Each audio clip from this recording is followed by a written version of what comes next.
Sister Wives actually explored the idea of legalized polygamy. Now, this isn't the first time that the Sister Wives talked about polygamy and legalization, especially on TLC's polygamy propaganda program, which is the Sister Wives. In this show, we've had season after season where these ladies, as well as Cody, have incessantly tried to prove to the rest of us that polygamy was a viable, desirable alternative to monogamy. Now, as you watch the show, especially over the course of the seasons from where they started to where they are now, you see a lot of the cracks and a lot of the pitfalls of this type of relationship. Now, originally, and I have clips and receipts to demonstrate this very issue or topic, because, you know, James, I like to bring the... So I have the receipts to show that early on, Christine, Janelle, the ladies who actually left the marriage or this union, came out and said and defended Cody by saying that polygamy isn't a prison, and if they choose to leave, money should never be an issue. In fact, Cody will not only give them money, but he will buy them homes so that they can go and be free, because their freedom is the most important thing. And all this was very true up until the point they actually decided to leave. In which case, they flipped the whole script and everything became different. From that point forward, everything that belonged to any one of the wives actually belonged to Cody, and he was supposed to split their assets so that way they could leave the relationship or leave the union. Or more to the point, he could hobble them and take away their ability or freedom to leave the relationship or leave the union because of the financial constraints, and more to the point, the financial restraints that he put onto his wives. Now, before we get into it, I would simply ask that if you guys are into this type of content, if you dig what I'm doing, you go ahead and give me that thumbs up. And if you're not yet subscribed, what are you doing? It's easy to do. All you got to do is hit that subscribe button, ring the bell for notifications, and you will be notified when I upload content just like this, as well as when I go live. We have an after show party for the Sister Wives on the night it airs. I come right back. We do it live. It's a lot of fun. Come check it out. Now, if you're thinking about subscribing, you're thinking about that thumbs up button, keep in mind, it helps the channel out, helps me out, and hey, who doesn't want to help a brother out? That's why we call it the HBO special. So go ahead, give me that HBO special, and I'd appreciate it. Let's get it. Now, like I said, I talked about the whole idea of the legalization of polygamy because historically, there was like this fantasy that went along with the unions of polygamy, that each one of the wives has their own house, or they could get their own house, or they could get the fair treatment from getting that house. In fact, there's a big part of this where we can look at it and see even now Christine's fantasy with regard to divorce and separation within polygamy, if idealized, each one of the wives was recognized as the legal wife. Let's take a listen. Do you know what she's talking about here? And what she's hinting at here? Basically, what Janelle is saying is, if I would have had a legal marriage with Cody, and if she would have had a legal marriage with Cody and married too, that when it came down to leave, it'd be also a legal divorce, which would mean it would be a 50-50 split of everything. Now, in fairness to Christine, that would be an idealized version of events, but it would be extremely difficult because 50-50 divided amongst 5 people just don't math. That math don't math. That dog don't hunt. So it could never be 50-50. It would have to at most be, 1/5 or 20% of everything. And not everybody, fortunately, unfortunately, or just the way things work, so the way the world turns. Not everybody in polygamy, hell, not everybody in a monogamous relationship is situated in a position where if you walk away from a marriage and you only got 20% of the assets, you would be financially okay. Especially if you take into consideration that prior to the Browns shooting for TLC in the form of the polygamous propaganda program, Sister Wives, they didn't have a ton of money to situate. I mean, what, you would have got 20% of the Lehigh house? And at the time that they carry a mortgage on that home, in which case you only get 20% of the available equity of that property. You don't get 20% of, and even with that being said, you get 20% of the possible equity in the home, but then do you force all of the wives to sell the home or sell that asset so that you can leave? And how fair would that be? It also begs the question that if Robin came into the family and she decided that she was married for 6 months to a year, 2 years, or even now at 10 years, and they were still living in the Lehigh home, and say Christine, Janelle, and Mary had young children at the time, and Robin or somebody in Robin's situation decides to leave the marriage, do the courts force Kody and the other 3 wives, the OG3s, or people situated like that, to sell that home so that she can get her full share of that 20%? It's just not, and this is part of the challenge. It's not easy to do. It's not, and in some cases, it wouldn't even seem fair. Now, there is a point where Kody had talked about legalization of plural marriage or polygamy, and this was his perspective with regard to that point. Why are polygamists still marginalized? Because one segment of polygamy has a sexual abuse problem? Well, prosecute the sexual abuse then. Leave me out of it. Now, as you can tell, Kody took the position that, oh, well, polygamous is all about freakdom and da-da-da, and these people are taking advantage of the situation, so you need to prosecute those criminals and leave me alone and allow me to do the things that I want to do. And it makes sense to a point that you would say something to that regard. It makes sense to a point, but we have to keep in mind that what Kody is talking about, especially when it comes to his position as far as legalization of polygamy and many of the men who are involved with the so-called legalization of polygamy, it's not about equity for the women. It's about them. They're like spoiled children who want to have their cake and eat it too. They're not talking about empowering these women, not genuinely. What they're talking about is, I want to have all the rights and abilities to do the things that I want to do and not hide what I'm doing. But at the same time, I'm not trying to, you didn't hear Kody say, yeah, we need to empower these women by keying them in to the assets of their husband. He didn't talk about assets because at the end of the day, for Kody, I was a polygamist. It's all ego, baby.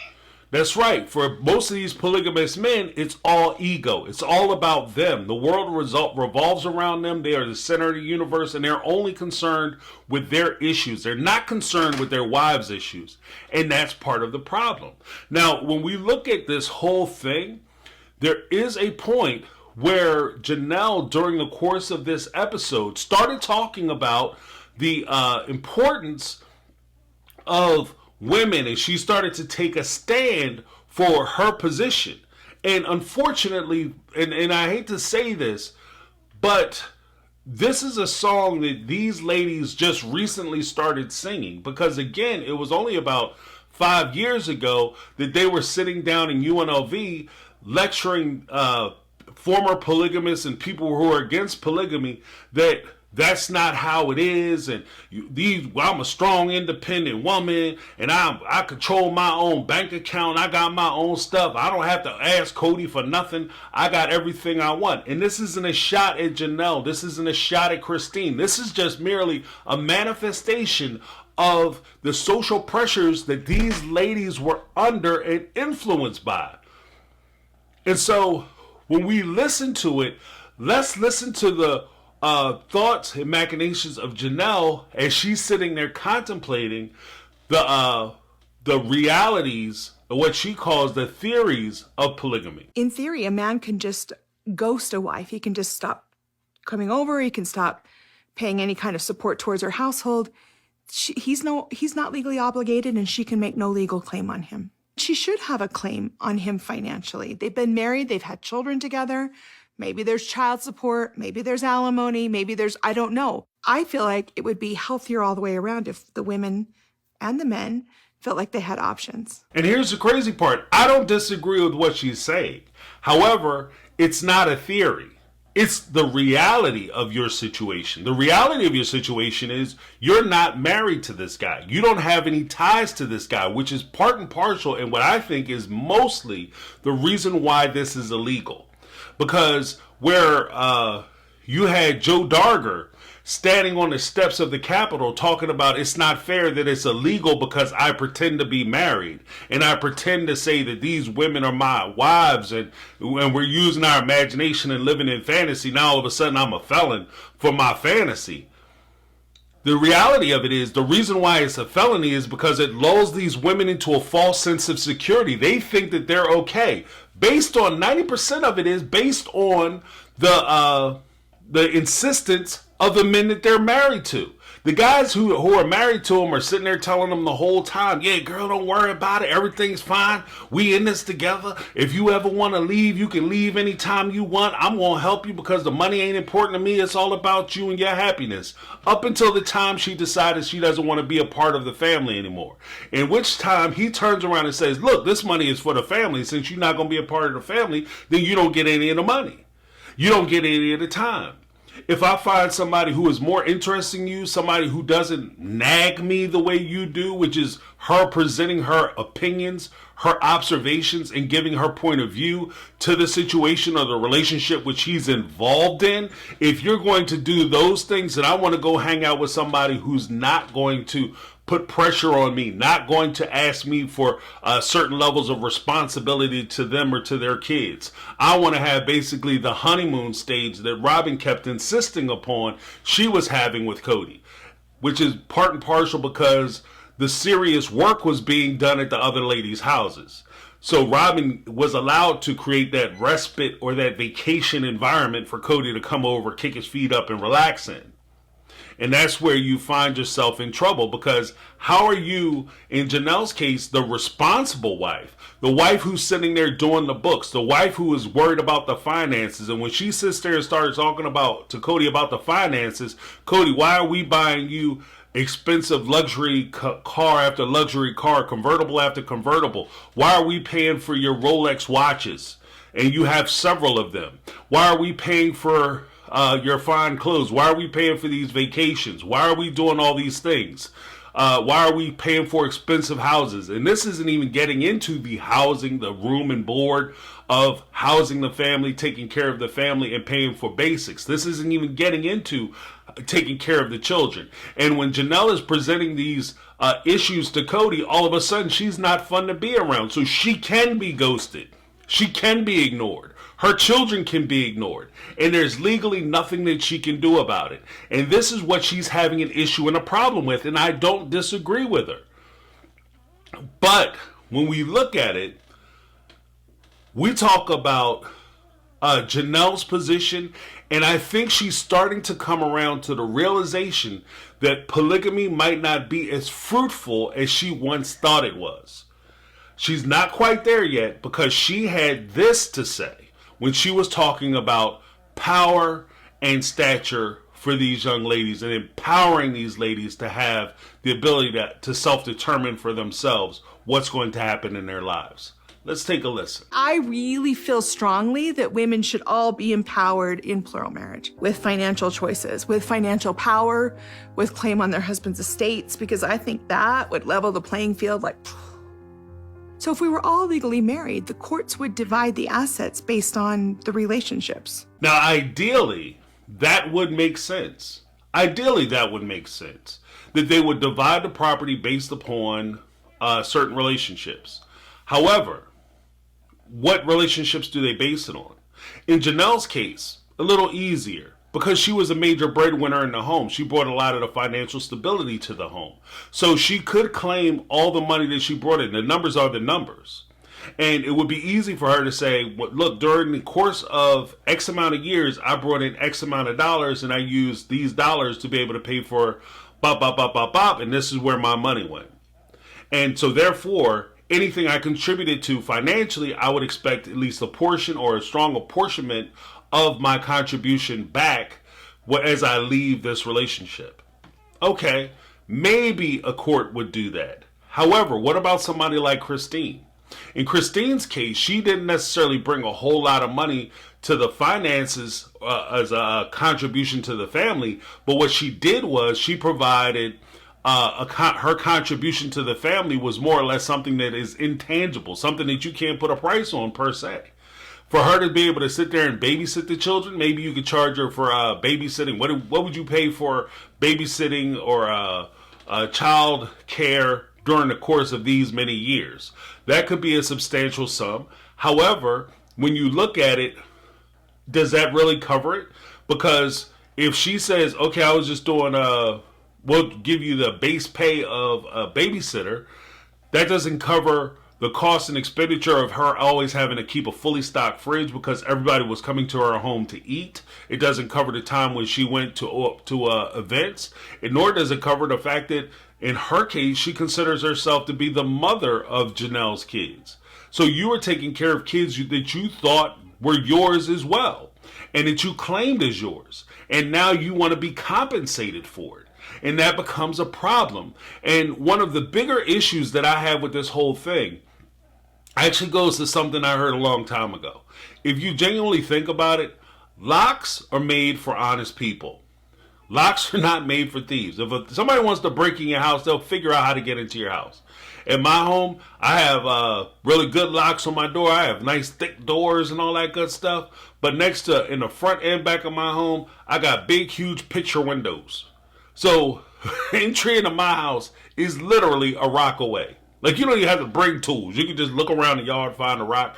My neighbors had those big pond rocks or whatever in their front yards, and just go down, get one of them pond rocks, walk it back up to my house, and bust my windows out, and you inside my house. But I got good locks on my door. Like, the reality of it is that the laws that would be created to protect these ladies in a polygamous circumstance, in the case of divorce, would only be good for men who abide by those laws, who care about those laws, and aren't going to try to find back doors to those laws. It also doesn't account for the women who are in these situations. For instance, Mary. Mary was married legally to Cody. She was the first wife, the real wife. She was the legal wife. And no disrespect to these other ladies, but that's the fact. When Mary got divorced from Cody, she filed for what I was assumed to be a no-fault divorce in which they walked away with certain assets and everything was divided and separated out. But Cody surely considered himself to still have equity in her home, even though he technically gave her the house. And so when she sold the house, she took the money and gave it back to Cody. That's part of the problem. And then there's this kind of feeling that courts are going to go through and check a lot of the resources, check a lot of the information, check and kind of get to the truth. The fact of the matter is that if you want all that evidence to come in between who owns what, who has what, where what went, how much you contributed to the husband or the wife, that's not done by the court. That would be done by your attorney, the attorney that you pay. And then your attorney would have to hire an accountant, he'd have to hire an auditor, he'd have to hire all these people to go back and research that information, and all that costs money. So by the time you get finished getting a divorce, the 20% that you would walk away from in this particular situation, whether you're Christine, Mary, Janelle, Robin, or even Cody, the 20% that you would walk away from would be diminished by however much it costs your attorney to go back and research this information and track the information down. And that's not even guaranteeing that he will be able to track everything down. And even if he does track it down, that a judge is going to find in your favor. So this is part of the complication. As I hear them talking about legalization of polygamy and how easy it would be, it's difficult when you have two parties involved.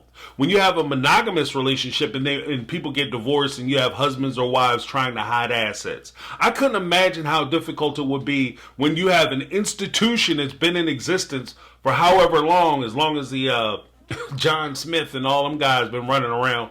This institution has existed, and it's always been at the benefit of the men who have been involved or party to this institution. And they have all the resources, and they have all the support of the community, and they have all the backing of the people that they deal with. So they're also going to be looking for these loopholes in these types of situations. That's part of the reason why I think it's such a challenge when they just say, oh, just legalize it and we'll figure it out in the end. It's very difficult to legalize it because there's too many ways that you can get trapped up and caught up with this particular situation. Next, I think Cody brought up a very interesting point with giving the power to the ladies. Because let's not forget, at one point, Cody wanted to run for office. And this is something I talked about during the live I did last time, where Cody wanted to run for office, and he had this whole plan because Joe Darger was organizing a lot of the polygamists in Utah. He had a lot of movement, and it seemed like he was going to, when Joe Darger was running for mayor, it seemed like he was going to win because of all these hidden polygamists who were going to come out and vote for Joe Darger and put him in office. And so Cody, being Cody, saw an opportunity where he could get easy money, he could get easy power, he could get easy prestige. So he too wanted to run for office. Joe Darger got trounced in the primary. No disrespect to Joe, but he got his ass kicked. And when that happened, all of a sudden, Cody backed up off the whole idea or notion of moving back to Utah, and that's when they decided they were going to move to Arizona. That's also when Cody said, you know what, us men can't do it because it's going to look funny if we do it. And he had this to say with regard to women's representation and women's power and empowerment within the movement and who actually had to drive the legalization of polygamy. Let's take a listen. Yeah, well, I'd support my wives in making this change, but a woman of power and stature has to be mad about it enough to want to make the change and argue in front of the state legislatures and argue in front of judges and argue in front of courts for her rights. And that's a funny thing that Cody just said. If we need a woman who has of power and stature, which one of your ladies has power and stature? Who in your group of ladies has power and stature? Who did you guys give that benefit to? In most cases, you guys always want to have the patriarchy, men in charge. So what woman could come forward and say, yes, I am in charge of nothing, and I have power and stature? Because the men that they're married to and the men that they deal with will never allow them to actually have power. In fact, when Cody had the opportunity to show or share power or hear women's voices, this is actually closer to how he reacted to that very prospect. When he thought that there was going to be women there who were using their voices and using their power to try to create a protest against something that they disagreed with. This is what he had to say. When we first got here and those women were here, I felt like angry that they were there. It's like, why don't you guys shut up and sit down? Joe said, don't deny their suffering. It is unfair to do that. If you deny their suffering, then you're as bad as the abuser. It was important that he did that. He changed my thinking. It was important that he did that. He changed my thinking. What was your thinking? These women who had suffered under this situation, suffered under this scenario, suffered under the confines of being associated with polygamists, stood there and tried to use their voice to speak against polygamy. And because they did so, and because they had the audacity to speak out against polygamy, you know, polygamy, the thing that you're a part of. I was a polygamist. It's all ego, baby. And you now all of a sudden, because they disagree with you, they have to be stopped. They should shut up and sit down because they're stepping out of their place.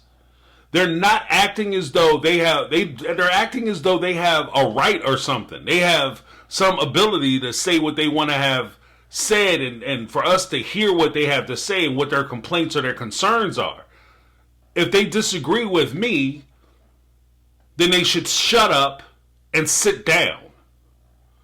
And my man, ironically, because even though you disagree with this notion in thinking that women are all powerful, they make up half the legislature, which is not true. And even in Utah or federally, they don't make up half the legislature. In fact, in Utah at the time when they were filming this, women made up, I think, 20% of the legislature, which ironically is 1/5 what I was talking about earlier with regard to how they would have to separate up Cody's estates or community property with his wives. In that instance, that's nowhere near half the power.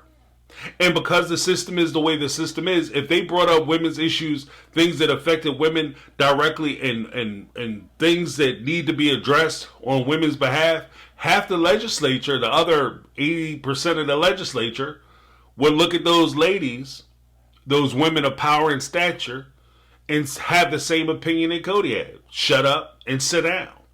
If they came forward and said, hey, we want to pass laws to make polygamy legal, they would tell them to shut up and sit down. So the ironic part about it is that Cody is calling for these ladies to do something that he couldn't do because it looks, misogynist and sexist. So he wants these ladies to step in his place to do his bidding, which is misogynist and sexist. Ironic enough. Now, finally, when we talk about this, you say, James, you got it misunderstood. James, you don't understand what's going on. James, I think you're putting things on Cody that aren't necessarily ascribed to Cody. I disagree. And I have a point to make with regard to that because, James, and when I bring the receipts, I make sure that it's on point and it's on task. Because let's call an example of when Cody utilized a shut up and sit down aspect of his mindset when he was dealing with his wife. When he was talking to one of his wives, he had the same position that my opinion is more important than what anything that you have to say. This refers back to the time that Mary's child wanted her to go to a women's march, her and Janelle to attend a women's march, and Cody thinking that, well, I was going to use you ladies to propel myself into a political position so that I could run for office. And by you going to something that some of the people in Utah may disagree with, it weakens my position. So I don't want you to go. That's the position that he was taking. He didn't come out and say it the way I just said it, but that's what it was. Now, with all that being said, Mary, of course, at the end of it said, look, my kid invited me to do something. I'm going to do it no matter what. And I give her credit for that and I applaud her for that. But this is what Cody had to say when she was trying to explain to him what her concerns were and what she was trying to do. Cody would have none of it. And basically he was telling her to shut up, sit down, and listen to my opinion. You don't believe me? Let's take a look at the clip. I'm concerned that it's a conflict only on that basis. I want to be able to let Mary speak. All right, I'm just... You do not... I haven't explained my concern yet. I understand. Mary hasn't explained her point of view either. So my concern is unclear, and my concern is... That's a perfect example of what I'm talking about. Because if you watch the communication style that Cody was displaying during this time, it's basically shut up and sit down. I'm going to say what I want to say. Well, what about what Mary has to say? She's the one that brought this whole thing to the table. This is her discussion. She's telling you what she wants to do and why she wants to do it. I don't care what she wants to do. I have to consider what I want. Because what he was talking about is something that only benefits him genuinely. Let's legalize polygamy. They're not talking about legalizing polygamy so that these ladies are empowered like Janelle was talking about. What they were talking about was let's legalize polygamy so that I, the man in this relationship, don't suffer any consequences for me going out and encouraging these women and giving these women false hope and false security that we have some kind of tie, some kind of bond, and that they will be safe and secure in this union. That's what Cody was trying to protect. And that's what he ran over Mary to express. He didn't care that this is something that was important to her. And like same, because he didn't care about something that was important to her that didn't necessarily have to deal directly with him, there's no reason in the world why I would think that these guys who are involved in these relationships, even if the law were to change, unless there were specific parameters in which the law changed, which allowed for women to have a certain level of empowerment, a certain level of autonomy, a certain level of control within their lives and within their relationships, I don't see where these guys are going to allow them to have that power. Because saying that somebody has the power to do something and them actually having that power and that ability to do it are two different things. Janelle has the full power to walk away from this relationship. On book. She's not tied to Cody. There's no legal binding between her and Cody. The problem that she has is a very real problem that she can't articulate necessarily in a court of law. I don't want to leave this situation or this relationship because if I do, I'm walking away with nothing. I'm walking away with flat pockets. Everything that I've invested in this relationship as far as time, energy, effort, money, all those things will go away because I don't have a claim to any of it. And that's kind of where we find ourselves. I hope you guys enjoyed this. That's My Take. I'm James. This has been My Take on Reality, and I'm out.